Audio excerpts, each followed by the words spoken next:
बिस्मिल्लाहिर्रहमानिर्रहीम। अस्सलामुअलैकुम। हमारे चैनल सीरतुन्नबी में आप सबका वेलकम करते हैं। हमारे प्यारे नबी मोहम्मद मुस्तफ़ा सल्लल्लाहु अलैहि वसल्लम के ज़िंदगी के वाक़यात पैदाइश से लेकर वफ़ात तक हम आप सबको वाकिफ़ करवाएंगे।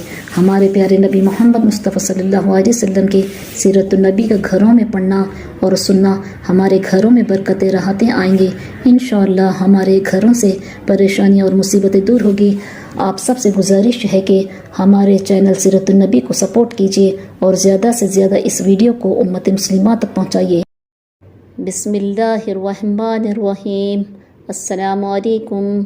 चलिए हम अब सब के सामने ग़लबा इस्लाम का वाक़या बयान करते हैं।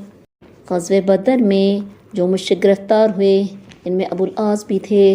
ये रसूलुल्लाह सल्लल्लाहु अलैहि वसल्लम के दामाद थे।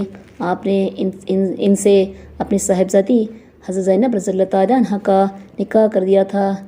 ये निकाह प्रॉफ़ेट सल्लल्लाहु अलैहि वसल्लम ने नबूवत से पहले किया था। इसके बाद जब खुदा ताला ने आपको नबूवत का एज़ाज़ बख्शा और आपने इस्लाम की तबलीग शुरू फरमाई तो उम्मुल मोमिनीन हज़रत ख़दीजा रज़ियल्लाहु ताला अन्हा भी मुसलमान हो गई और आपकी साहिबजादियों ने भी इस्लाम कबूल कर लिया। मगर अबुल आस मुसलमान नहीं हुए बल्कि इसी कुफ्र व शिर्क में मुब्तला रहे। मगर अबुल आस इस ज़माने में भी बहुत शरीफ और अमानतदार आदमी थे। जब रसूलुल्लाह सल्लल्लाहु अलैहि वसल्लम ने मक्के के मुशरिकों को इस्लाम की तबलीग शुरू फरमाई तो वो सब आपके दुश्मन हो गए और हर तरह आपको तकलीफ पहुँचाने लगे। रसूलुल्लाह सल्लल्लाहु अलैहि वसल्लम की दूसरी साहिबजादी अबू लहब के बेटे अतबा के निकाह में थी मगर इनकी इस वक्त तक रुखसती नहीं हुई थी। गर्ज़ कुरैश ने जब रसूल पाक सल्लल्लाहु अलैहि वसल्लम से दुश्मनी बांधी तो इन्हें ख्याल आया कि आप वसल्लम की दोनों साहिबजादियाँ हमारे आदमियों के निकाह में हैं, इनको तलाक दिलवानी चाहिए ताकि मोहम्मद सल्लल्लाहु अलैहि वसल्लम को तकलीफ़ पहुँचे। वो लोग कहने लगे अगर तुम लोग मोहम्मद सल्लल्लाहु अलैहि वसल्लम के बेटियों को तलाक दिलवा दो तो वो इनकी परेशानी में लग जाएगा। ये सोचकर मुश्रिक पहले अबुल आस के पास आए और इनसे कहने लगे मोहम्मद सल्लल्लाहु अलैहि वसल्लम की बेटी को तलाक दे दो। इसके बाद कुरैश की जिस लड़की से तुम शादी करना चाहोगे हम इसी से करा देंगे। मगर अबुल आस ने इन्हें जो जवाब दिया इससे वो मुश्रिक बहुत मायूस हुए क्योंकि उन्होंने कह दिया हरगिज़ नहीं, खुदा की कसम मैं अपनी बीवी को तलाक नहीं दूंगा। मुझे अपनी बीवी के सिवा कुरैशी कोई लड़की पसंद नहीं है।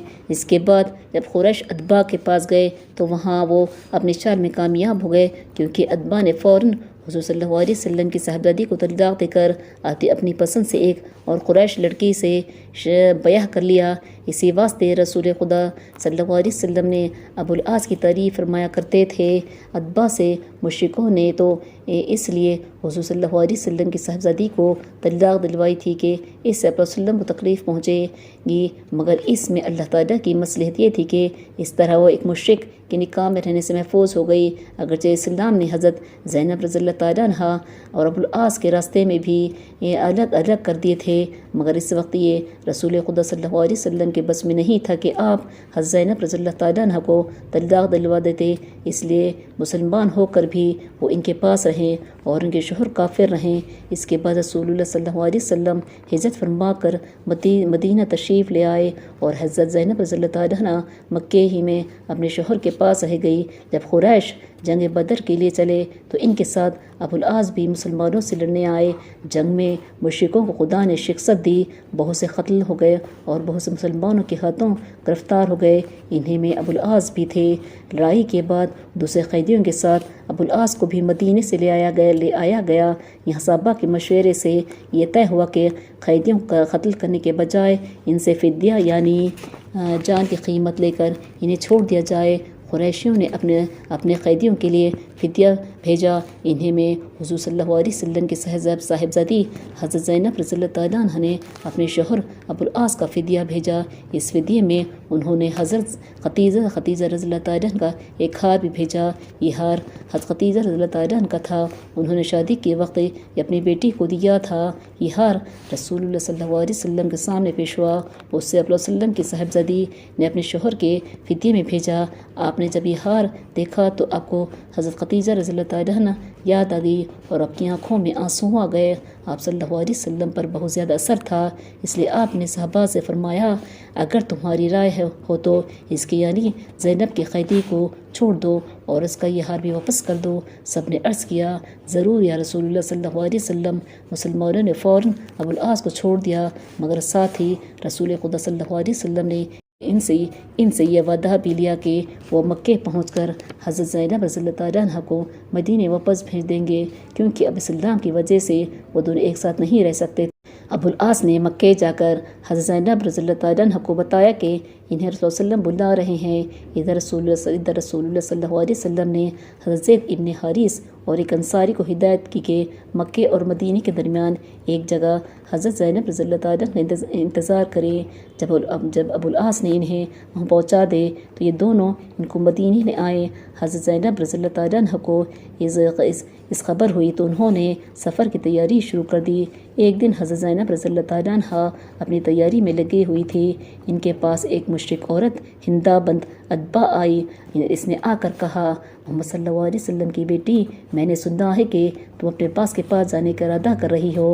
حضرت زینب رضی اللہ تعالیٰ عنہ کو ڈر ہوا کہ بات پھیل نہ جائے، اس لیے انہوں نے کہہ دیا کہ نہیں، میرا ایسا کوئی ارادہ نہیں ہے۔ مگر ہندا نے پھر کہا بھتیجی تکلف مت کرو، اگر تمہیں اپنے سفر کے سلسلے میں کسی چیز کی ضرورت ہو یا اپنے باپ کے پاس پہنچنے کے لیے روپے پیسے کی ضرورت ہو تو بے تکلف کہہ دو، میں تمہاری ضرورت پوری کروں گی۔ مگر حضرت زینب رضی اللہ تعالیٰ نے ڈری ہوئی تھی، اس لیے انہوں نے اسے ٹال دیا۔ ابو العاص نے خود جانے کے بجائے اپنے بھائی کنانہ سے کہا کہ حضرت زینب رضی اللہ تعالیٰ کو لے جائیں۔ جب حضرت زینب رضی اللہ تعالیٰ تیار ہو گئی تو کنانہ ابن ربی بھی اپنی تیر کمان لے کر آ گیا اور ایک دن حضرت زینب رضی اللہ تعالیٰ کو لے کر روانہ ہو گیا۔ قریش کو معلوم ہوا کہ رسول خدا صلی اللہ علیہ وسلم کی صاحبزادی مدینے جا رہی ہے۔ وہ تو ایسے موقع کی طاق میں رہتے تھے کہ انہوں نے سوچا کہ حضرت زینب رضی اللہ تعالیٰ کو روک لیں تاکہ اس طرح رسول اللہ صلی اللہ علیہ وسلم کو تکلیف پہنچے۔ یہ سوچتے ہی قریش کے بہت سے آدمی انہیں راستے ہی میں روکنے کے لیے چل پڑے۔ ابھی حضرت زینب رضی اللہ تعالیٰ عنہ زی توی تک ہی پہنچی تھی کہ پیچھے سے قریش نے انہیں جا لیا۔ سب سے پہلے ان میں سے ایک آدمی حبار ابن اسود آگے بڑھا اور اس نے اپنا نیزہ دکھا کر حضرت زینب رضی اللہ تعالیٰ عنہ کو ڈرایا۔ حضرت زینب رضی اللہ تعالیٰ عنہ اونٹ پر اپنے ہودج میں بیٹھی ہوئی تھی۔ جیسے ہی حبار نے انہیں نیزہ دکھا کر ڈرایا کہ نانا نے فوراً اپنا تیر کمان نکال لیا اور اس کا رخ قریش کی طرف کر کے ان سے کہا خدا کی قسم جو بھی میرے سامنے آئے گا میں یہ تیر اس کے آر پار کر دوں گا۔ اس وقت ابو سفیان آگے آئے اور انہوں نے کنانہ سے کہا بھائی ذرا اپنا تیر ہماری طرف سے ہٹا لو تاکہ ہم تم سے کچھ بات کر سکیں۔ کنانہ نے تیر کمان نیچے کر لی اور ان سے پوچھا کہ کیا کہنا چاہتے ہو۔ ابو سفیان نے اس کے پاس جا کر کہا تم نے جو کچھ کیا ٹھیک نہیں کیا، تم اس عورت کو سرداروں کی مرضی کے بغیر کھلم کھلا لے کر نکل آئے، حالانکہ تمہیں معلوم ہے کہ محمد صلی اللہ علیہ وسلم کی وجہ سے ہم پر کتنی بڑی بڑی مصیبتیں اور تباہیاں آئی ہیں۔ تم ایسے آدمی کی بیٹی کو ہمارے سامنے کھلم کھلا لیے جا رہے ہو، اس سے لوگ سوچ رہے ہیں کہ اس سے ہماری حد تک اور رسوائی ہوتی ہے۔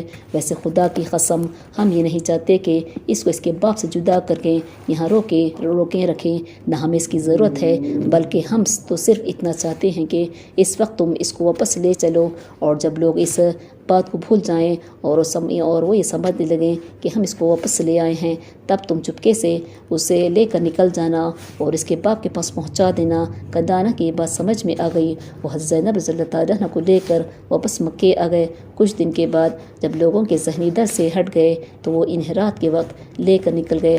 حضرت زید ابن حارث کے پاس پہنچا آئے۔ حضرت زید رضی اللہ تعالیٰ انہیں لے کر رسول خدا صلی اللہ علیہ وسلم کے پاس آ گئے۔ اب ہم اس واقعے کو ختم کرتے ہیں، انشاءاللہ ہم نیکسٹ ویڈیو میں ان واقعات کو بیان کریں گے۔ اگر ہماری ویڈیو آپ سب کو پسند آئے تو لائک شیئر کریے اور سبسکرائب کریے۔ اللہ حافظ۔